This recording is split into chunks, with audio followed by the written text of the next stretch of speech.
Astaghfirullahaladzim.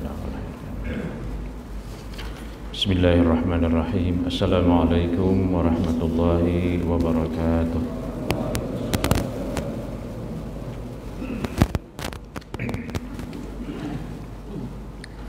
Alhamdulillahi rabbil alamin alladzi hadana li hadza. Assalatu wassalamu ala Rasulillah Muhammad ibn Abdillah Sayyidina Rasulillah wa ala alihi wa ashabihi wa man tabi'ahuda. Rabbi shrah li sadri wa yassir li amri wahlul 'uqdatam min lisani yafqahu qawli. Amma ba'd. Bapak-bapak dan ibu-ibu jamaah salat subuh Masjid Al-Muhajirin yang dirahmati Allah, bersyukur kita kepada Allah, alhamdulillah pada subuh hari ini sehat-sehat dan dapat kembali hadir di masjid setelah tadi malam kita tidur. Tidur adalah salah satu nikmat atau karunia yang Allah anugerahkan kepada kita. Dalam bahasa Arab, tidur itu juga dimaknai dengan doa Bismikallahumma ahya wa bismika amut. Dengan namamu ya Allah aku hidup, dan dengan namamu ya Allah aku mati. Lalu setelah pagi kita bangun, kita memuji Allah, alhamdulillahilladzi ahyana ba'dama amatana. Segala puji untuk Allah yang telah menghidupkan kami setelah mematikan kami. Wa ilaihin nusyur, dan kepada Allah lah semuanya akan dikembalikan. Jadi mati itu dalam bahasa Arab juga disebut tidur, atau tidur juga disebut mati. Kenapa? Karena tidur yang nyaman, ada tidur yang gelisah. Yang nyaman husnul khatimah, ada mati yang gelisah su'ul khatimah. Kalau kita baca surah Yasin nanti akan ketemu ayat wa qalu ma wa'adar rahmanu wa sadaqal mursalun. Mereka berkata, siapa yang membangun dari tidur kami? Nah, itu maksudnya hidupkan lagi oleh Allah. Ada yang bertanya, siapa yang membangunkan kami dari tempat tidur kami? Maksudnya siapa yang menghidupkan lagi setelah mati? Jawab, haza ma wa'adar rahmanu wa sadaqal mursalun. Nah, inilah apa yang telah dijanjikan oleh rasul-rasul, yang dijanjikan oleh Allah dan dibenarkan oleh para rasul. Jadi hidup ini seperti keberadaan di antara tidur. Jadi masing-masing kita akan berbeda dalam tidur, tapi secara keseluruhan terjadi dua kategori tidur. Kategori pertama, tidur yang nyaman, nyenyak. Orang Banjar menyebutnya sidin ini berpengaruh aja, sampai guring berpengaruh, mengaruh aja. Itu artinya tidur yang nyenyak. Tapi ada juga yang tidur satu mata bangun, satu mata bangun. Tak mimpi dipatuk ular, ya, atau dikejar anjing dan sebagainya. Nah, jadi itu juga salah satu dari kesyukuran kita. Di dalam hadis, kematian itu juga disebut dengan hadimil lazzat. Hadimil lazzat. Hadim atau hadama itu artinya runtuh, hancur. Lazat kelezatan. Jadi Nabi mengingatkan kepada kita, aksiru zikraha dimil lazzat. Perbanyaklah kamu mengingat pemutus kelezatan. Dalam syarah hadis dijelaskan hadimil lazzat itu adalah kematian.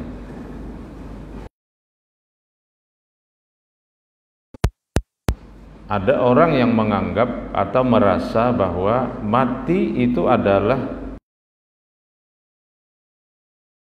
akan habis.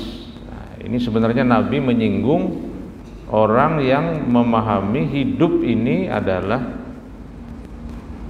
wahana atau sarana mendapatkan kelezatan. Ini tentu mungkin orang itu nanti akan terputus. Nah, itu seperti itulah kira-kira. Memang dunia ini lezat, cuma kadang-kadang kelezatan dunia inilah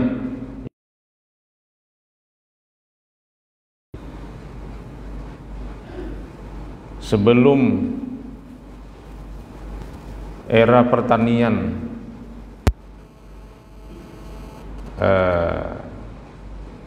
menjadi salah satu peradaban umat manusia, orang banyak mati kelaparan. Jadi kira-kira sebelum abad industri pertanian, sebelum abad pertanian itu kira-kira mungkin ya, kalau dalam sejarah manusia itu kira-kira sebelum abad ke-15 mungkin ya. Setelah abad ke-15 era industri, sekarang eranya sudah era penyedap rasa, pewarna. Itu tidak semuanya aman, terutama untuk jangka panjang. Mohon maaf ini kalau kita kan senang makan pentol, bakso, macam-macam itu yang pakai penyedap pewarna itu. Dulu pentol ini makanan kekanakan. Wah, ini pindahnya tua-tua umpat juga. Pernahkah kita bertanya apa bahan dasar dari saus yang dipakai misalnya?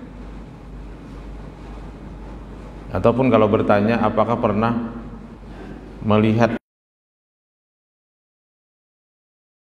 bahan-bahan ya, al-muhtawiyat namanya, ingredient daripada pentol rasa.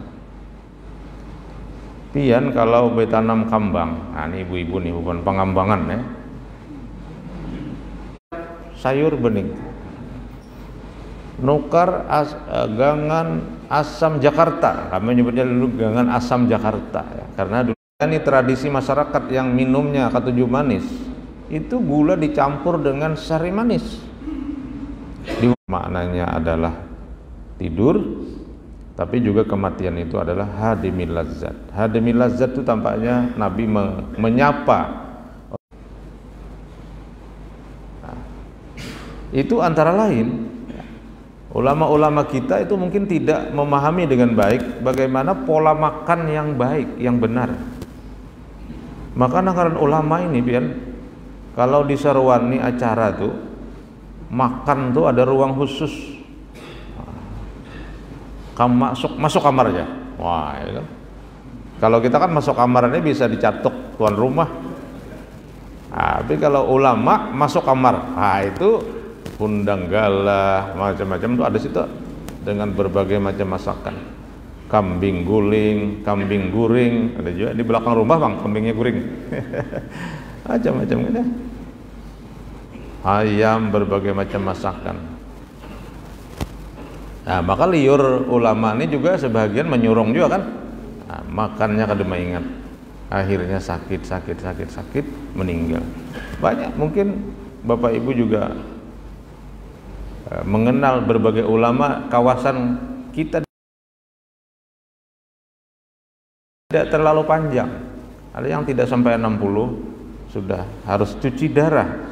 Cuci darah menggambarkan gagal ginjal. Ginjal itu fungsinya menyaring makanan yang kita makan terbagi dua ya. Pertama cairan, akhirnya hasilnya yang kedua adalah hampas.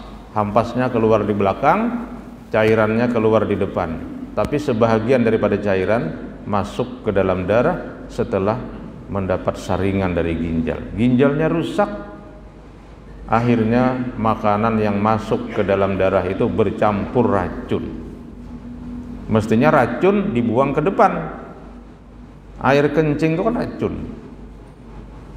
Tapi rupanya racun ini tidak bisa lagi disaring oleh ginjal. Akhirnya darahnya bercampur racun. Seluruh tubuh kena racun. Akhirnya orang yang gagal ginjal kalau lambat cuci darah, itu akan menghadapi gejala seperti orang mabuk. Saya pernah menghadapi seseorang yang gagal ginjal di rumah sakit dalam proses menunggu. Masya Allah, ngeri sekali. Jadi seperti kesakitan seluruh tubuh dan akhirnya seperti hilang kesadaran sementara. Wah, saya bilang, ini apa ini? Saya tanya dokter, dok, ini apa ini? Ini Jisidin, harus cuci darah Pak ini. Ini darahnya kena racun, ginjalnya gagal. Oh, sebentar